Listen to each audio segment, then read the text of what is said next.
All right, so it's time to make a little bit of an announcement. And I thought, what a cooler spot than the top of Daniels Trail. If you want to pan out through there.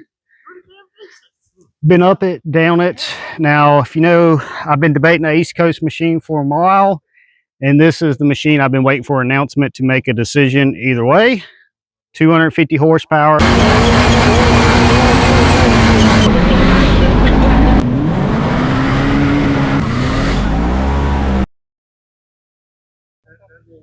Now this machine accelerates like a bat out of hell, no doubt about it. All the fit and features is just super nice about it. Now my favorite thing, if you'll come here a little closer,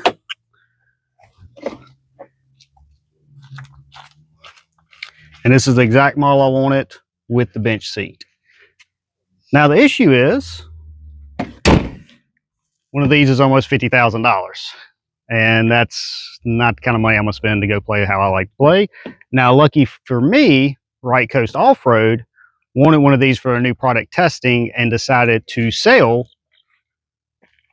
their previous shop build four-seater. All right, we're here with Josh, owner, founder of Right Coast Off-Road.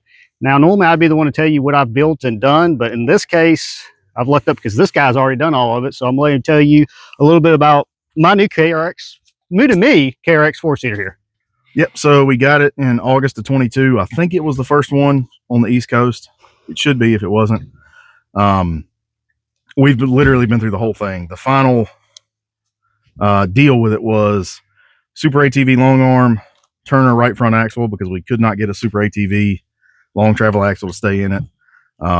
Super ATV axles around the rest, diff lock gear that we sell, input from Turner, midship shaft that we sell, new midship bearings, Right Coast Off-Road tender springs. We did MTS shock caps, cage from Infinite Fab. Do you do anything else with the live valve other than just live valve and y'all springs for it? Live valve and our springs. It feels good.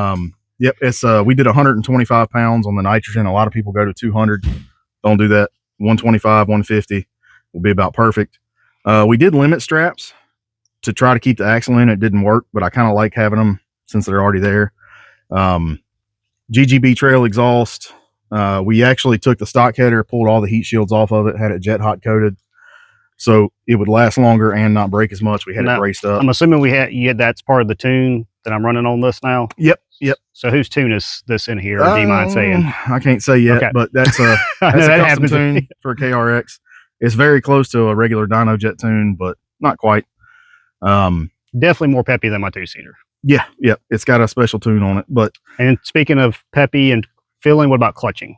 Clutching is just Steve Cornell's mods on the clutch. We kept the stock primary spring so we could have more bottom end.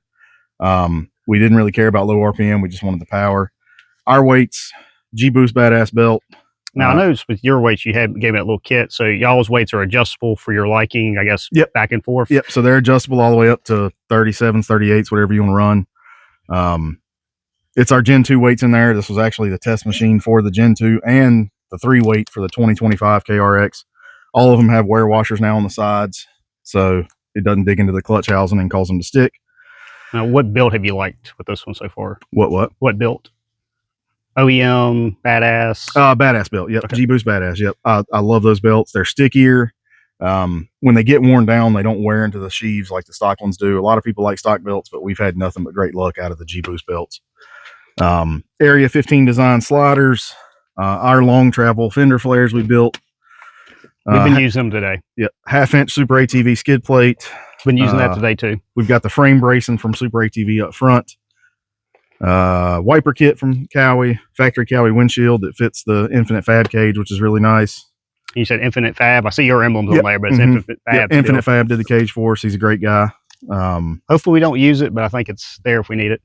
Yep. AJ's intake covers, AJ's rear fender guards that make it a lot easier to clean. Come here, Red. I'm going to explain this because I actually had a friend asking about these, and maybe he's the better one to explain this, but like when we was in Moab, we had so much water hit the frog skin right here, and then we've had issues with so much mud hitting it that the belt starts heating. You have to get out, knock it off. Clean it up, yep. This pulls all the air in from the bottom, am I correct? Yep. So there's more surface area open on the bottom than there is for the intake, so it's no restriction. It just covers the frog skin so they don't get mud and dirt on it, so it doesn't heat everything up or starve your engine for air. And I've not been able to get the bill hot as much as I played with it so far. Yep. I mean, this thing was street legal. It'll run 80 plus with Cornell's clutch and our tune and everything. What about rear arms or trailer arms? What we got back here? Yep. So that's all Super ATV long arm. We've got performance side-by-side bushings, tow hooks on it, front and rear. Class 1 Motorsports. Those are awesome dudes out west that made the motor mounts for us because they actually race, so they know what to do. So I buy a lot of stuff from them. We did cut the fenders out. We trimmed this lip off here and then trimmed under the back tail light. Laser whips, rock lights. It's got the Assault Industries fan in the middle.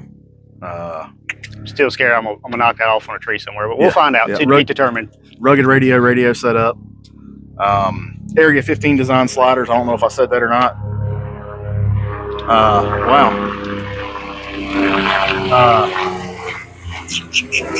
Trying to think of what else. There's so much we did to it. I mean, it's hard to remember it all, but I feel like that's kind of the meat of potatoes, unless something else jumps out at you. Yeah, I can't think of much else. Trinity racing harnesses. Should have probably went with the ratcheting style, which still that's a back and forth thing here to West Coast. You don't get as much mud here. You might have enough mud. It gets up in the retractor. So I'm still back and forth on which one I like, even though I have both of them now. Yep. Tusk 5+2 wheels. I don't like 4.3s. They mess with the scrub radius too much, so it doesn't really feel great driving it. But 5.2s are perfect.